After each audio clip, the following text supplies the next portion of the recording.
নমস্কার বন্ধুরা, আমাদের চ্যানেলে আপনাদের সকলকে স্বাগত। আজকে দুটো রান্না নিয়ে চলে এসেছি, শুরু করা যাক। প্রথমে যে রান্নাটা আমি করছি সেটা হচ্ছে এঁচোড়ের কাবাব।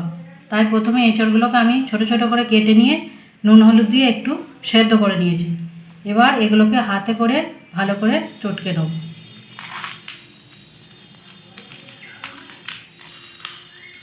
এঁচোড়টা ভালো করে মাখা হয়ে গেছে। এরপর এর মধ্যে আমি কিছু মশলা অ্যাড করব। দিয়ে দিলাম আদা বাটা,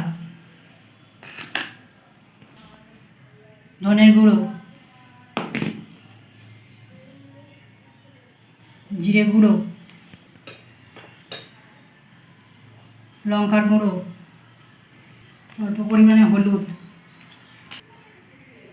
কাঁচা লঙ্কার কুচি, ধনেপাতা কুচি,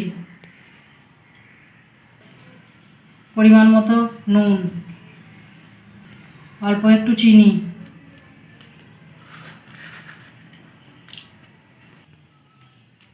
আর দিয়ে দেবো গরম মশলা গুঁড়ো, গাওয়া ঘি,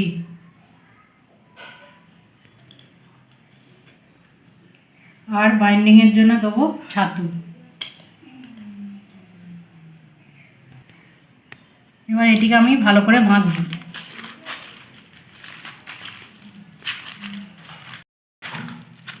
ভালোভাবে আমাদের মাখা হয়ে গেছে। এবার কাবাবের আকারে তৈরি করে নিয়ে ভাজবো।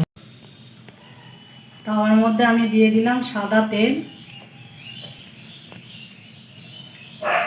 ও গাওয়া ঘি। তেলটা যতক্ষণ গরম হচ্ছে আমি এগুলোকে কাবাবের শেপে গড়ে নেব।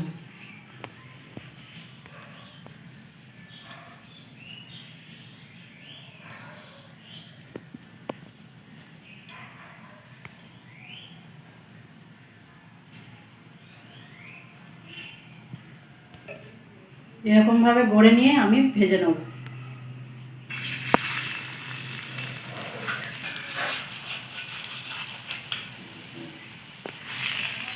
এবার এগুলোকে আমরা উল্টে পাল্টে লাল লাল করে ভেজে নেব।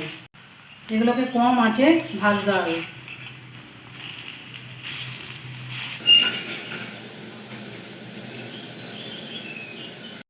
যেগুলো আমার লাল লাল করে ভাজা হয়ে গেছে সেগুলোকে আমি তুলে নিলাম।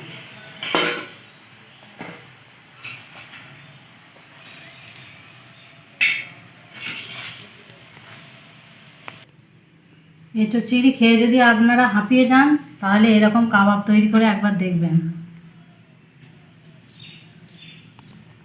আশা করি মন্দ লাগবে না।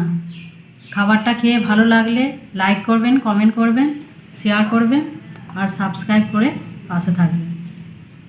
এতে আমি দিয়ে দিলাম গ্রিন চাটনি। এখানেই কিন্তু শেষ নয়, রয়েছে আরেকটি রান্না, দেখতে থাকুন। পরবর্তী রান্নাটার জন্য আমি প্রথমে কলা পাতাগুলো চাটুর মধ্যে সেঁকে নেব।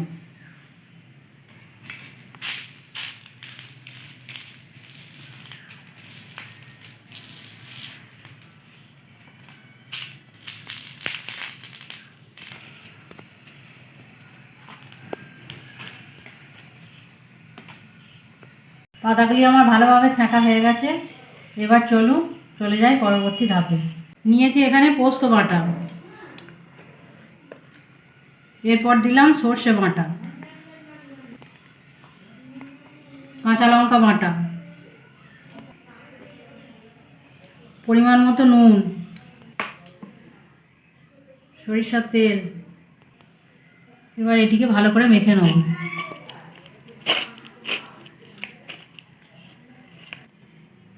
দিয়ে দিলাম অল্প পরিমাণে একটু লঙ্কার গুঁড়ো। এবার পনির ফিলেগুলো এর মধ্যে দিয়ে দেবো।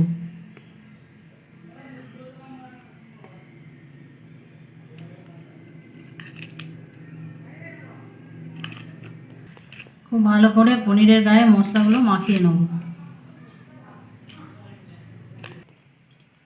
প্রথমে পাতাটির উপরে একটু তেল দেবো, ভালো করে মাখিয়ে নেব পাতাটির গায়ে। তারপর একটি পনিরের পিস দিয়ে দেবো।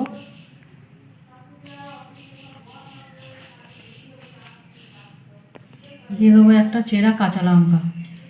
এবার এটিকে ভালো করে ভাঁজ করে নেব।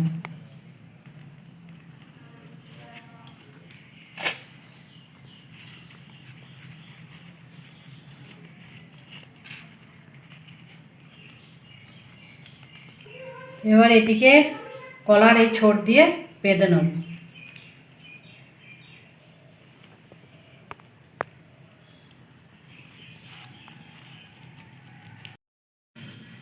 এর মধ্যে অল্প পরিমাণে সরষের তেল দিয়ে দিলাম। এটিকে ভালো করে চাড়িয়ে নেব। এর মধ্যে পাতুরিগুলো এবার বসিয়ে দেবো।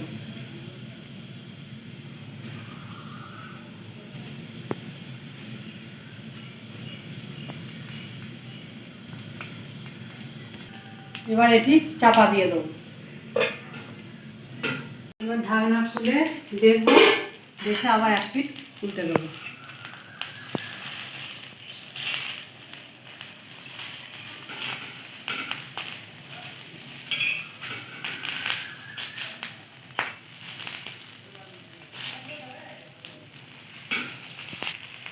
আবার কিছু সময়ের জন্য চাপা দিয়ে রেখে দেবো।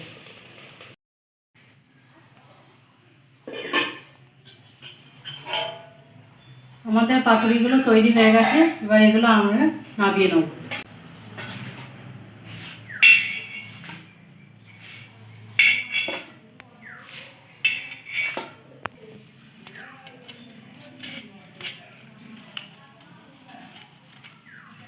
খুলে দেখি কেমন হয়েছে।